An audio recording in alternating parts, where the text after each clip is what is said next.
On tient tous à notre liberté d'expression et Internet est l'outil parfait pour cela. À ses débuts, Internet était presque même une zone de non-droit. Aujourd'hui, on entend beaucoup parler de fake news, de censure, de comptes suspendus sur les réseaux sociaux. You are fake news. À tel point que certains utilisateurs ont décidé de quitter les plateformes les plus connues pour aller se réfugier sur des plateformes dites alternatives. Alors, est-ce que la liberté d'expression s'applique aux réseaux sociaux ?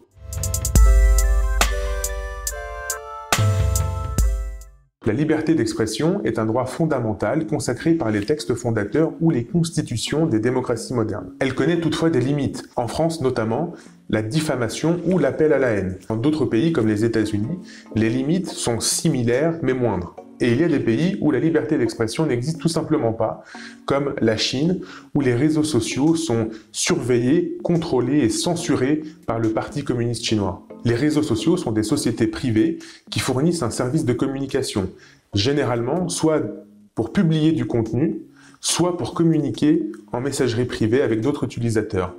Et il n'y a aucune raison qu'une société privée n'échappe à la loi. Or, on a beaucoup parlé, par exemple, de la présence du terrorisme sur les réseaux sociaux. Certains groupes terroristes faisaient leur recrutement et leur propagande sur les réseaux. On parle aussi beaucoup de racisme sur les réseaux sociaux, avec de plus en plus d'appels à la haine ou d'appels à la violence. Et aussi, plus récemment, de fake news autour de sujets comme le coronavirus ou des élections. En réaction à cela, dans un premier temps, les réseaux sociaux ont permis aux utilisateurs de signaler des contenus qu'ils considèrent comme contraires à la loi. Dans un second temps, les réseaux sociaux ont ajouté des notices en dessous des contenus, notamment lorsque le compte qui publie un contenu est contrôlé ou financé par un État ou un gouvernement. Et enfin, plus récemment, les réseaux sociaux comme Twitter par exemple ou Facebook se sont mis à cacher des contenus de leurs utilisateurs derrière des messages d'avertissement qui parfois redirigent vers d'autres sites d'information afin de corriger ce que le réseau considère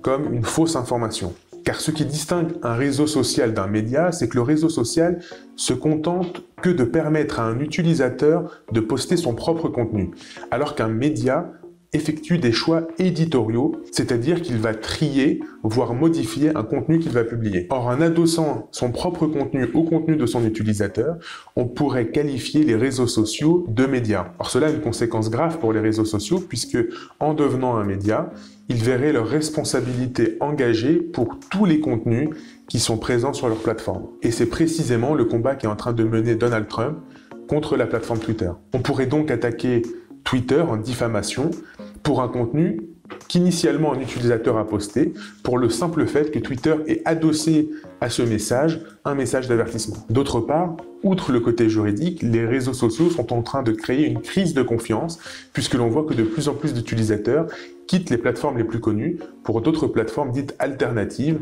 où il y aura moins de contrôle.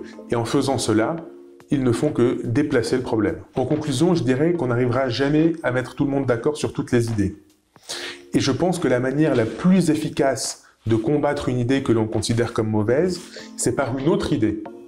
Or, pour que ce débat puisse avoir lieu, je crois qu'il faut qu'il y ait une liberté d'expression la plus large possible. Et à ce moment-là, tout citoyen aura la liberté de combattre lui-même une idée au lieu de se fier au contrôle de telle plateforme ou de son État.